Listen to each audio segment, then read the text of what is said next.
उत्साहामध्ये आपल्या या देशाचा स्वातंत्र्य दिनाचा सोहळा या ठिकाणी साजरा करतोय। खरं तर मला शाळा कॉलेज व्यवस्थापनाचं खरंच कौतुक करायचं आहे। सुरुवातीला इथं बऱ्याच गोष्टी मी वेगळ्या बघितल्या। इथं कुणी हिंदीमध्ये मनोगत व्यक्त केलं, कुणी इंग्लिशमध्ये केलं, कुणी मराठीमध्ये केलं। खरं तर मी सुरुवातीला ज्या वेळेस आलो आणि जे तुमच्यामधले जे गेस्ट मला भेटले, खरं तर त्यांचे पर्सेंटेज ते सांगत होते, आमचा पण काळ होता 60-70% सुद्धा खूप वाटायचे, पण आज इतके सुद्धा मार्क पडू शकतात हे तुम्हा सर्वांना बघून मला ते कौतुक वाटलं तुमच्या सगळ्यांचं। खूप चांगल्या शिक्षणाच्या वातावरणामध्ये, शैक्षणिक वातावरणामध्ये आपण सगळी हे ज्ञान प्राप्तीचं काम करताय आणि आज देशाचा स्वातंत्र्य दिन साजरा करत असताना माझ्यासारख्या ग्रामीण भागामध्ये शेती मातीमध्ये काम करणारा एक शेतकरी माणूस तुम्हाला या ठिकाणी बोलवावं वाटला, ही सुद्धा एक वैचारिक क्रांतीचं लक्षण आहे। खरं तर आमच्या अनेक पिढ्या मातीमध्ये लढल्या, या देशाला समृद्ध करण्याचं काम आमच्या प्रत्येक पिढीनं केलं। कधी आर्थिक स्वयंपूर्णता मिळाली नाही, पण एक समाधानाचं जगणं या देशामध्ये नक्कीच आपल्या शेतकऱ्यांना सुद्धा मिळालं। देशावर अनेक संकट आली, अनेक वेळा अशी परिस्थिती निर्माण झाली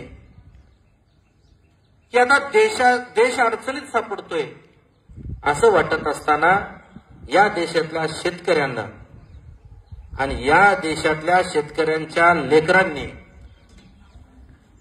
सीमेवर अशा दोन्ही ठिकाणी आपलं योगदान अतिशय चांगल्या पद्धतीनं दिलेलं आहे। खरं तर खूप मोठ्या अपेक्षा घेऊन मी आज या कार्यक्रमाला आलो। खूप मोठ्या अपेक्षा आहेत। आपला देश प्रगती करतोय, खूप मोठ्या प्रमाणावर आपल्या देशाची ताकद आज जगाच्या याच्यामध्ये उभी राहताना आपण पाहतोय। खूप आशादायी चित्र आहे।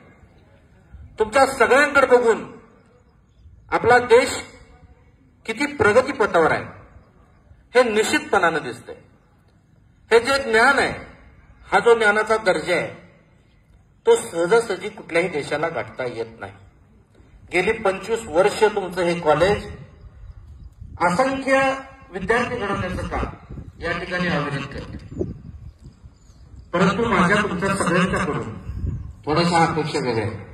कदाचित आम्हाला जर ही लढाई आधीच कळाली असती तर निश्चितपणानं आम्ही सुद्धा तुमच्यासारखं शिक्षण घेण्याचं नशीब आम्हाला मिळालं असतं। आज तुम्ही खरं तर ते जे शिक्षण घेताय याची किती गरज आहे हे तुम्हाला कदाचित आज माहिती नसेल, परंतु एक शेतकरी म्हणून जे माझ्या भावना आहेत त्या निश्चितपणानं वेगळ्या आहेत। शेतकरी मित्रांनो, जो लढा आपण 1947ला लढलो तसाच एक लढा या शेती क्षेत्रामध्ये सुद्धा लढणं गरजेचं आहे। एका वंचित, एका शोषित वर्गासाठी काम करण्याची एक भावना तुमच्यामध्ये पेटवण्यासाठी मी आज इथं तुमच्या समोर उपस्थित आहे। ऍग्रिकल्चर, शेती, तसं तर निसर्गाच्या हवाल्यानं, म्हणजे बघा इथं माणसाचा भरोसा राहिला नाही, तिथं आम्हाला निसर्गावर भरोसा ठेवावा लागतो। लाखो रुपये खर्च केलेलं आमचं पीक, या आज तुम्ही बघताय रात्री 1 वाजता पाऊस झाला, इतका पाऊस झाला की सकाळी ओरडे सुद्धा, काही रस्ते बंद आहेत आता तुमच्या सुद्धा भागात।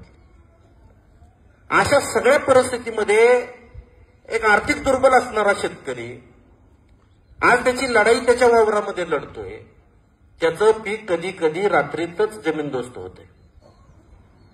लॅक ऑफ नॉलेज, एक तर तिथं ज्ञान कमी आहे, कुणी कुणाला माहिती द्यायला तयार नाही, प्रत्येकाकडे ती लढाई कसं लढायची याचं तंत्रज्ञान नाही, आणि इकडे तर संकटाची मालिका खूप मोठ्या प्रमाणावर सुरू आहे आणि दिवसेंदिवस शेतीची प्रतिष्ठा ढासळते, शेतकरी अडचणीत येतोय आणि आज शेतकऱ्यांच्या मुलांचं भविष्य सुद्धा अडचणीत येतंय अशी परिस्थिती आहे. इतकी सगळी परिस्थिती खराब असताना इतर क्षेत्रात मात्र अतिशय चांगल्या पद्धतीनं काम आपल्या देशामध्ये 100% होतंय. कुठलंही सरकार, कुठलंही देश या सगळ्या नैसर्गिक आपत्तीपासून शेतकऱ्यांचं संरक्षण करू शकत नाही, वस्तुस्थिती आहे. आपण कितीही पैसे दिले, कितीही नुकसान भरपाई दिल्या तरीही रोज ह्या सगळ्या गोष्टी निर्माण होत आहेत. आणि त्याच्यामुळं तुमचं जे आज शिक्षण सुरू आहे, तुम्ही जे आज ज्ञान घेताय ते येणाऱ्या काळामध्ये या सगळ्या शेतकरी वर्गासाठी खूप मोठ्या प्रमाणावर गरजेचं आहे. ज्ञान 2 प्रकारचं असतं. एक थेरोटिकल म्हणजे तुम्हाला जे शिकवलं जातं ते असतं आणि एक असतं जे तुम्ही सतत काम करता त्यातून येणारं एक ज्ञान असतं. म्हणजे डिग्री आधी की ज्ञान आधी, म्हणजे शेतकऱ्यांनी काही गोष्टीचं संशोधन केलं ते कुठंतरी पुस्तकात आलं, त्याच्यावर संशोधन झालं, शास्त्रज्ञ आले आणि परत हे सगळं पुढे आलं. ना शास्त्रज्ञांनी शेती केली ना कुणी, आधी शेतकऱ्यानं शेतीचा शोध लावला, शेतीमध्ये प्रयोग केले आणि मग हे तुमच्या सगळ्यांच्या समोर आलं. अनुभवातनं सुद्धा खूप मोठं ज्ञान तयार होत असतं. रोज पिकाच्या संपर्कात असण्यानं सुद्धा खूप काही शिकायला मिळत असतं. आणि आज तुम्ही बघताय टेरिफचा आता उल्लेख झाला, बऱ्याच गोष्टींना स्पर्श झाला. खूप चांगली सुंदर सुंदर मनोगत मी ऐकली ज्याच्यामध्ये खूप मोठा उहापोह सुद्धा झाला. जे आज घडतंय, जे पूर्वी घडलंय, म्हणजे पूर्वीचा सुद्धा काळ देशभक्तीचा होता, तिथं सुद्धा शेतकरी कुठंच कमी नव्हता.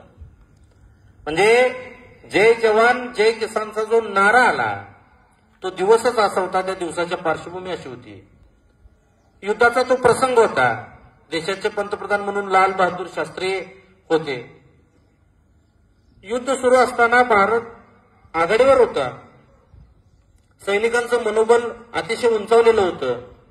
रोज आपली लढाई अजून मोठ्या ताकदीनं आपण लढत होतो. तोपर्यंत आता जसं आपण कुठंतरी रशिया संघ आणि चीन संघ व्यापार करू नये म्हणून अमेरिकेवरून दबाव आला, तसाच दबाव त्या काळात सुद्धा. आणि त्यांनी सांगितलं तुम्ही जर युद्ध आज नाही थांबवलं तर तुमचा लाल गहू जो तुम्हाला आम्ही देतोय त्याचा पुरवठा अक्षरशः आम्ही बंद करून टाकणार. प्रसंग असा होता की त्याच्यावरच आपली लोक कसं तरी, गरिबीचा काळ, भूकमारीचा काळ, अन्नधान्याच्या बाबतीत स्वयंपूर्णता नसायची, या सगळ्या काळामध्ये तो निर्णय खूप मोठा जिव्हारी लागणारा निर्णय होता. आणि युद्ध थांबवलं गेलं असतं तर सैनिकांचं जे मनोबल आहे ते खूप मोठ्या प्रमाणावर खचलं असतं.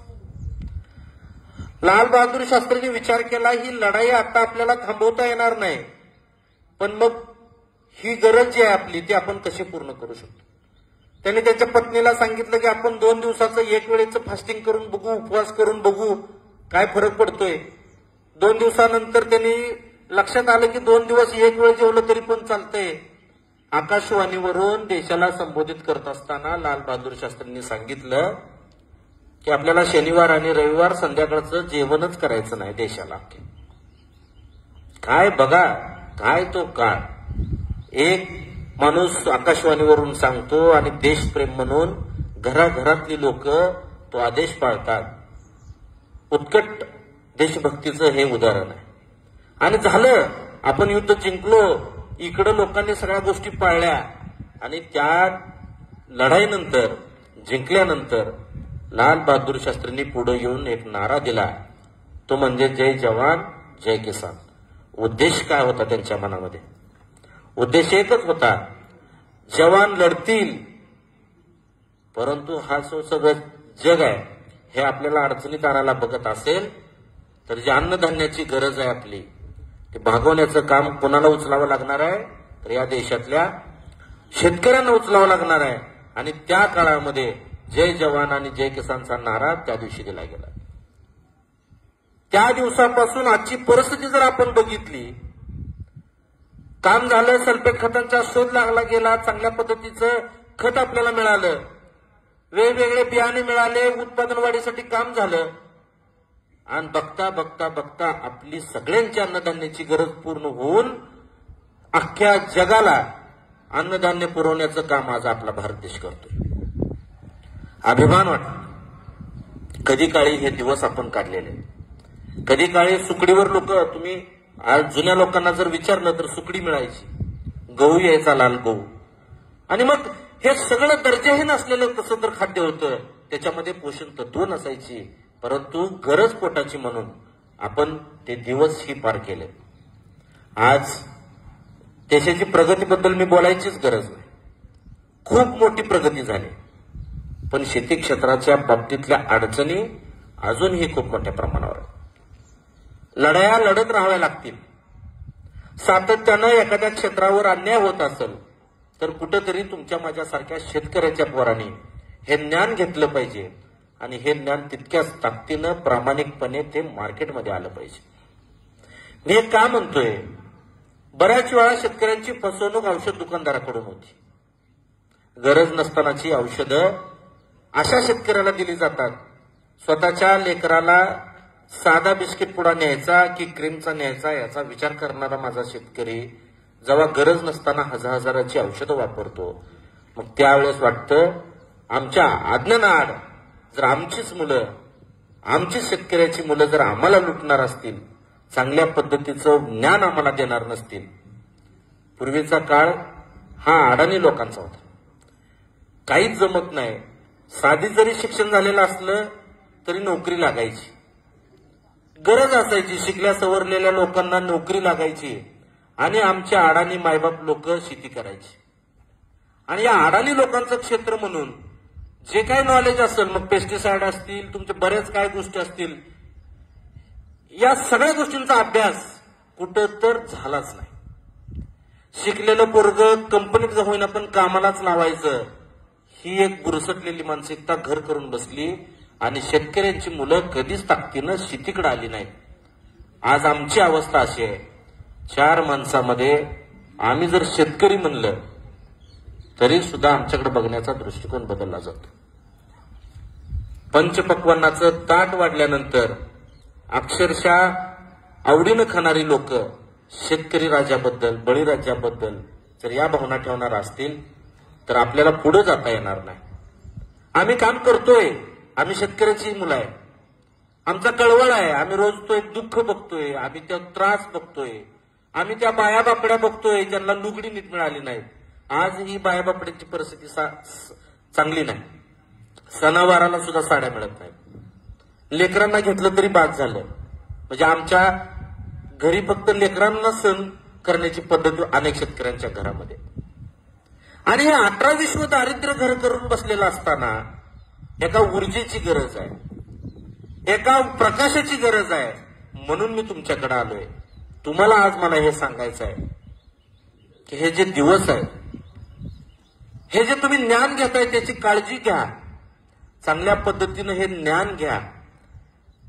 आज असं वातावरण आहे जिथं आपण देशाचा विचार करतोय, मातीचा विचार करतोय, ही भावना कायम ठेवा.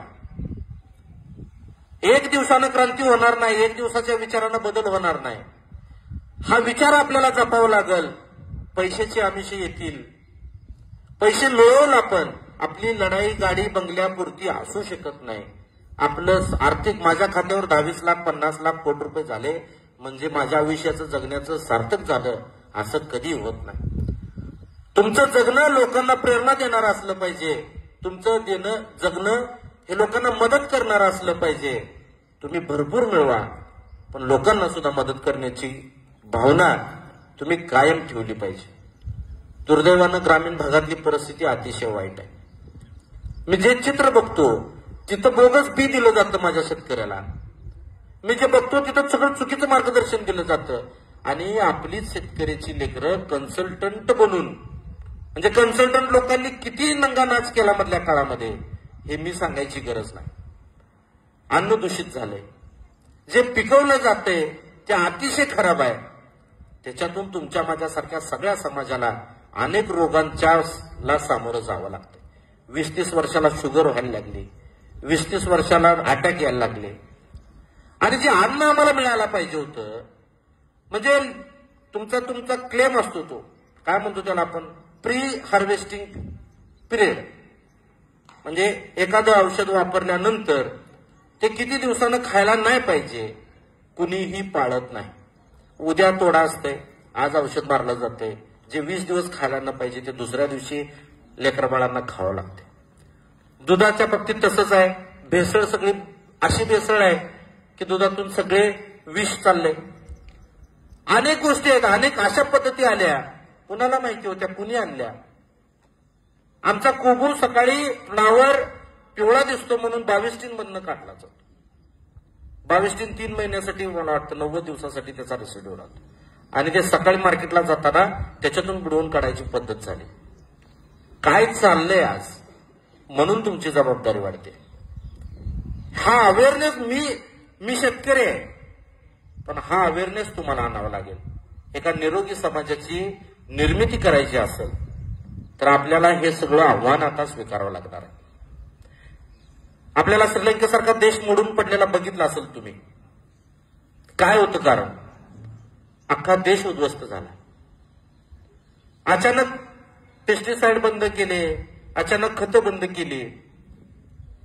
असं होऊ शकत नाही. एखादी सिस्टीम तुम्ही ज्यावेळेस उभी करता त्यावेळेस ती एकदम काढून घेऊ शकत नाही.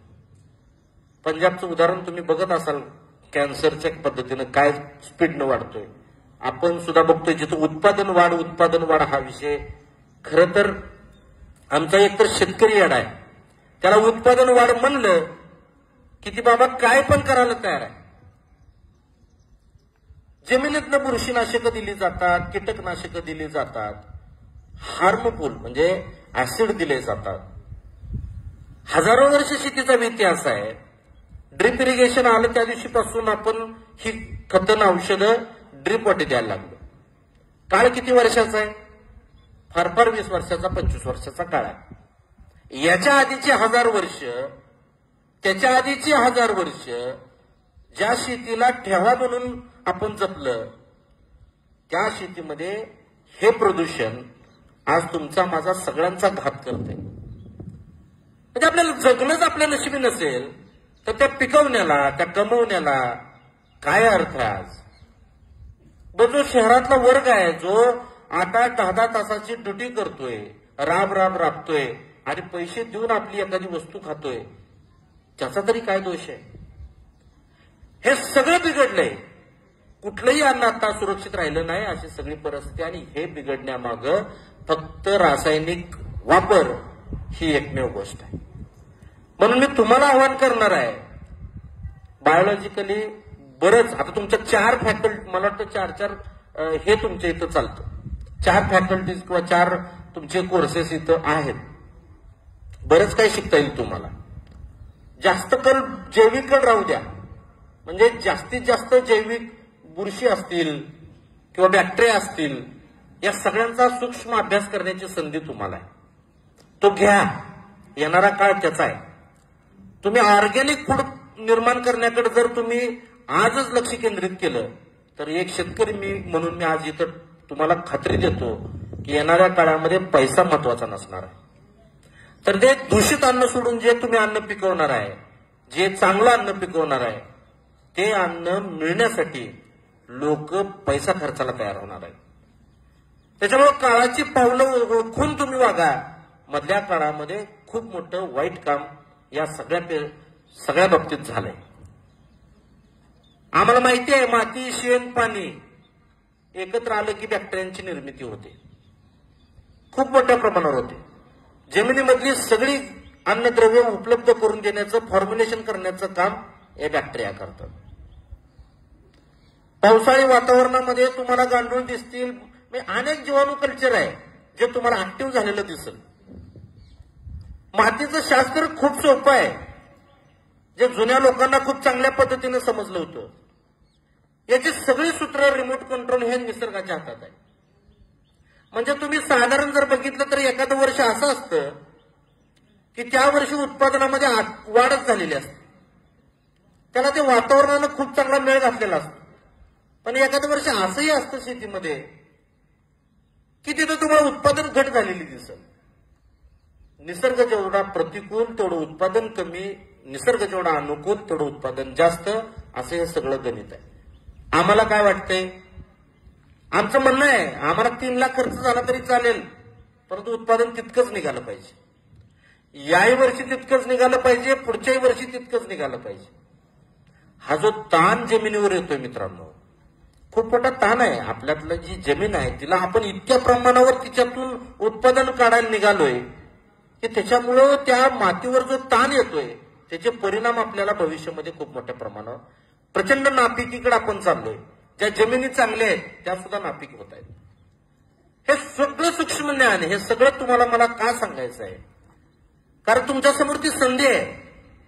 म्हणजे माझ्यासारखा एक शेतकरी हा अभ्यास करून जर आज जागृतीचं काम करत असेल तर तुमच्या समोर तर ती जबाबदारी आहे. तुम्ही जबाबदारी घेऊन एवढं सक्षम आहे. तुम्ही ते सहज, कारण तुम्हाला ते सगळं शिकवलं गेलंय, त्याच्या प्रॅक्टिकल झाल्या तुमच्या चांगल्या पद्धतीने इथंच तुम्हाला ते सगळं सांगितलं जातं. नुसतं देशाचं कौतुक करून चालणार नाही. या देशाला उभं करायचं असेल तर शेतकऱ्याला सुद्धा उभं करावं लागेल. शेतकरी हा बेस आहे आपला. शेतीमातीशिवाय आपण जगू शकत नाही. म्हणून शेतकऱ्याकडे दुर्लक्ष करता कामा नये. जितकं आपल्याला करणं शक्य आहे शेतीसाठी तितकं सगळ्यांनी करण्याचा प्रयत्न केला पाहिजे. आता खरं तर आपण सगळीच शेतीशी निगडीत असलेली माणसं, सगळ्याच बॅकग्राऊंड आपलं शेतीचं आहे. आणि म्हणून शेती खरं तर ती एक निष्ठा आहे. म्हणजे जसं त्या जवानाला बघा रात्रीचा पहारा चालू असतो. आता ताईनं जे गाणं म्हणलं, खरं तर मी मुद्दाम रेकॉर्डिंग केलं, मी ते पोस्ट करणार आहे. काय भावना, म्हणजे त्यांच्या गातानाच्या भावना समजत होत्या, ऐकणाऱ्याच्या सगळ्यांच्या भावना चेहरे सांगत होते. कुटुंब इकडे झोपलेलं असतं, रात्रीच्या 12-1चा वेळ असते, कुठून तरी गोळी येते. ते काय, माझ्या आत्याचा मुलगा, आत्या वारली आमची, आणि तो काश्मीरमध्ये अशा ठिकाणी होता की खाली यायला 2 ते 3 दिवस लागत होते. त्यानं सांगितलं अंत्यसंस्कार करून घ्या. अरे ज्या आईनं आम्हाला जन्म दिला तिच्या शेवटच्या प्रसंगी सुद्धा त्याला येता आलं नाही.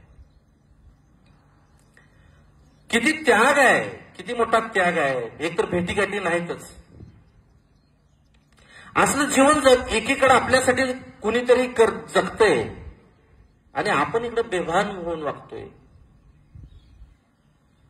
आज शेतीचं सुद्धा तसं आहे. शेती हा दुर्लक्षित करण्याचा विषयच असू शकत नाही.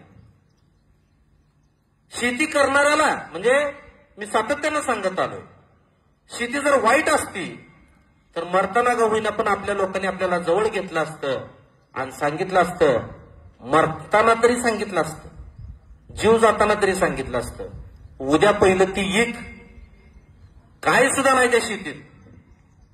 पण असं एक उदाहरण तुम्हाला कधी कुठं मिळणार नाही की ज्याच्या पहिल्या पिढीनं दुसऱ्या पिढीला कधी शेतीमध्ये काय नाही म्हणून सांगितलंय. दुर्दैव आमचं आहे. आम्हाला पैसा पाहिजे आणि तो आयता पाहिजे. म्हणून करता आम्ही सगळं विसरलोय. ती निष्ठा विसरलोय, मातीला जपणं विसरलोय. आम्हाला त्याच्याशी काही देणं घेणं नाही. आमची नवी पिढी शेतीमध्ये येते. मी 2 लाख रुपयाचं कर्ज काढलंय, इथं मला 8-10 लाख रुपये झाले पाहिजे, 2 पण गेले, शेती वाईट आहे. असं जर आपण शेतीला मोजायला लागलो, उत्पन्नावर जर आपण शेतीचं व्हॅल्युएशन करायला लागलो, अहो शेती ही आपली संस्कृती आहे. आपल्याला जगाला शिकवणारी आपली ती काळी आई आहे. कुठं ती आपली पहिली पिढी जिनं घरात एक पायली जर बी असलं, दाणं असलं, तर ती दुष्काळ जरी पडत असला, पाऊस पडत नाही, पण काळ्या आईची ओटी मी भरली नाही तर मला ते शक्य नाही. ती भावना माझी आहे की काळ्या आईची मला ओटी भरायची आहे. माहितीये उगवणार नाही, दुष्काळ आहे, पाऊस पडायला तयार नाही, तरी सुद्धा घरातलं ठेवलेलं बी रानामध्ये पेरायचं. अशा उदात्त भावना घेऊन जगणाऱ्या शेतकऱ्यांची लेकरं हा शेतीमध्ये काय नाही म्हणून सांगताना किती वाईट भावना आहेत ह्या. म्हणून जगायचं म्हणजे कशासाठी जगायचं? तुम्ही ज्या क्षेत्रामध्ये काम करता त्या क्षेत्राबद्दल किती तळमळ तुमच्या मनामध्ये असली पाहिजे. त्याच्यासाठी त्याग करण्याची भावना असली पाहिजे. त्याच्यासाठी प्रामाणिकपणे काम करण्याची.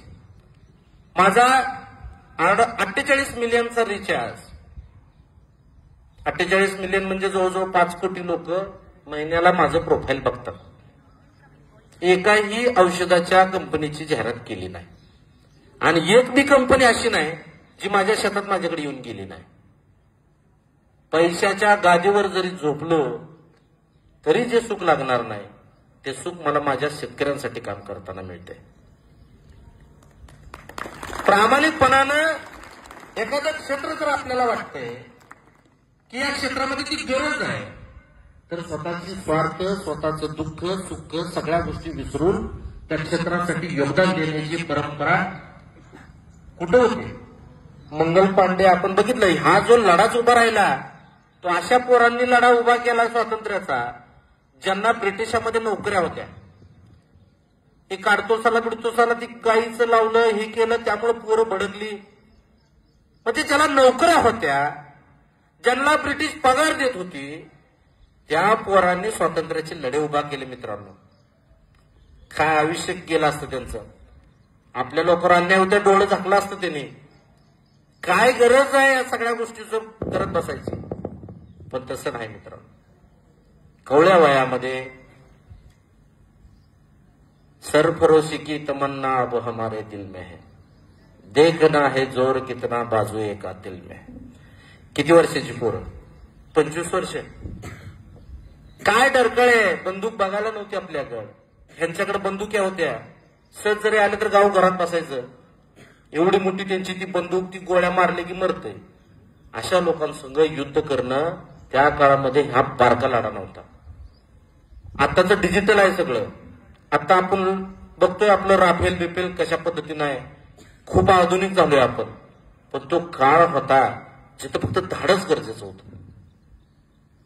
म्हणून मी तुमच्याकडे खूप मोठं आहे. म्हणजे मलाच आज माझ्या काल डोळ्यात पाणी होतं, अंगावर शहार येत होते. सरांनी मला ते बनवून पाठवलं आणि मी म्हणलं माझ्या हातून, अरे जे कधीच पिढ्यानं पिढ्या घडलं नाही, छटण मिळालं नाही, धोतर मिळालं नाही, तुम्हाला कधी या समाजानं त्यांच्या हातनं असं नाही, हे चित्रच दिसलं नाही.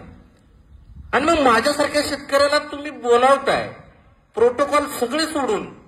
आज सगळ्या गावात तुम्ही बघा, सगळे गावची पुढारी सगळ्यांच्या हातात दोरी असत. शेतकऱ्याला कुणीही बोलवत नाही, कुणीही तो मान सन्मान द्यायला तयार नाही. आणि ही वैचारिक दारिद्र्य आहे. म्हणजे अहो, आमचा फेटेवाला, आमचा धोतरवाला माणूस कधीच वाईट नाही, त्याने कुणाला फसवलं नाही कधी. तो त्याचं आयुष्य भले तो हालाकीत जगला असेल, पण तो कुणाशी बेईमान झाला नाही. त्याचं काम, त्याची निष्ठा त्यानं जपली आहे. आणि ही सगळी लोक मानाला सन्मानाला पात्र असताना तुमच्या सगळ्यांच्या घरामध्ये ती लोक असतील, ह्या पिढीला पुन्हा बघायला सुद्धा तुम्हाला मिळणार नाही. इतकी समृद्ध ही पिढी आहे, तिची अवहेलना करण्याचं काम आपण सगळ्यांनी केलं. आज खरं तर या निमित्तानं का होईना, पण एक शेतकरी या देशाचा राष्ट्रध्वज फडकवू शकतो, हे उदाहरण तुम्ही दिले, त्याचं कौतुक आहे.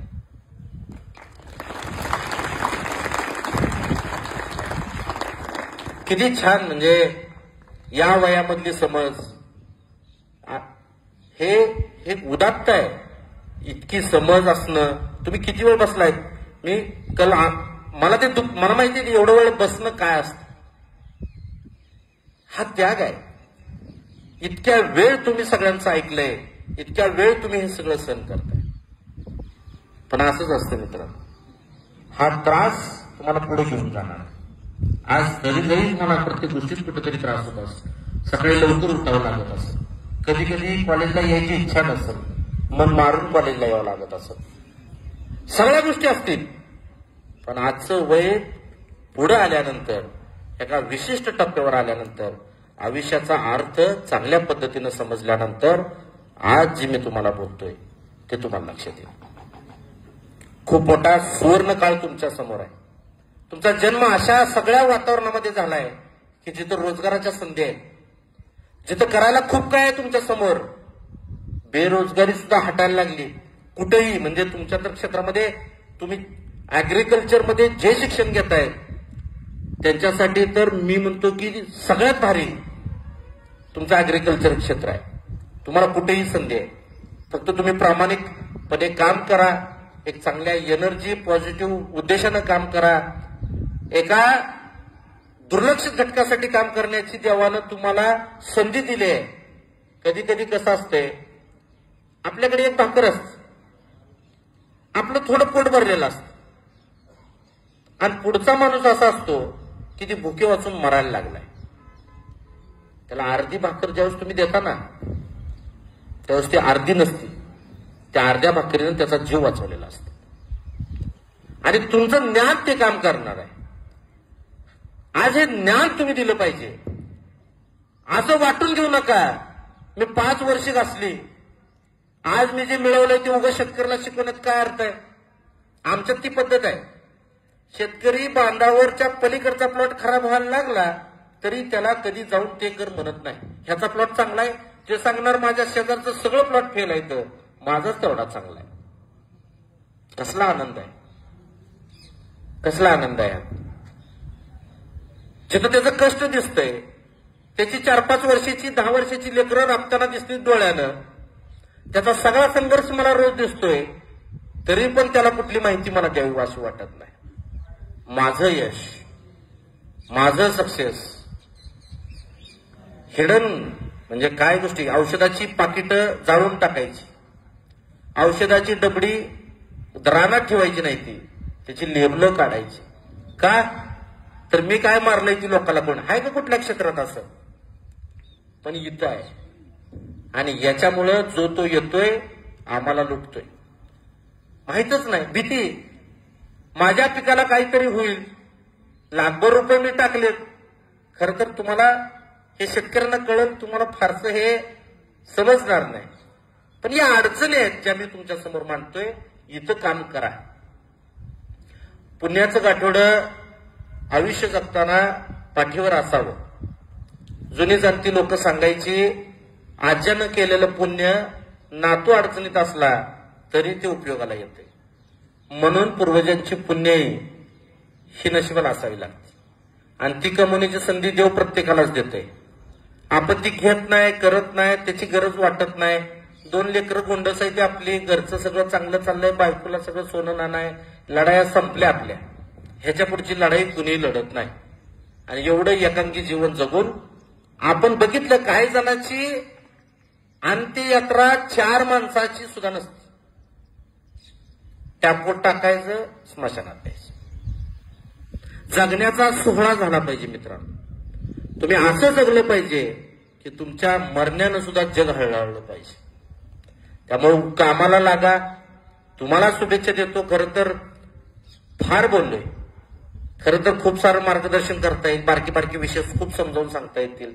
जसे तुमचे शिक्षक सांगतात तसे प्रॅक्टिकल नॉलेज तुम्हाला सांगता येईल. आपण परत कधी तर एखादा कार्यक्रम कृषीचा असला तर तुम्ही मला नक्की बोलवा. त्या कार्यक्रमामध्ये ते सगळे बारकावे जे तुम्हाला उपयोगी येतील, तुमच्या घरी तुम्हाला सांगता येतील, काय प्रयोग करताना तुम्हाला ते लक्षात येतील.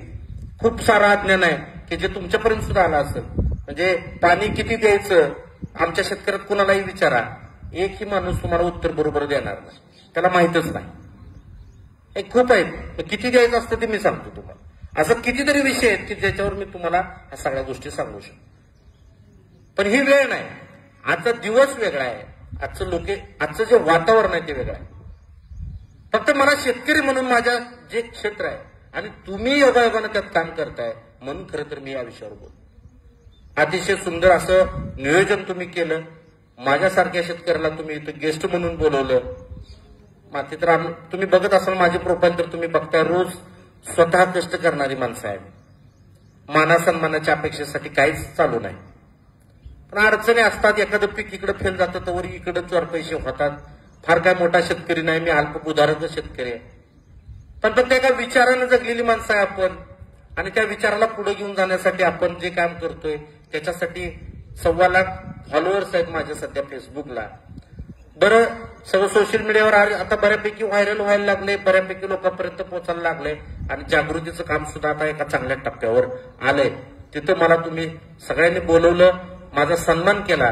यासाठी आपल्या सर्वांचं, आपल्या शिक्षकांचं, प्राचार्यांचं, सगळ्यांचं आभार या निमित्तानं व्यक्त करतो आणि थांबतो. धन्यवाद.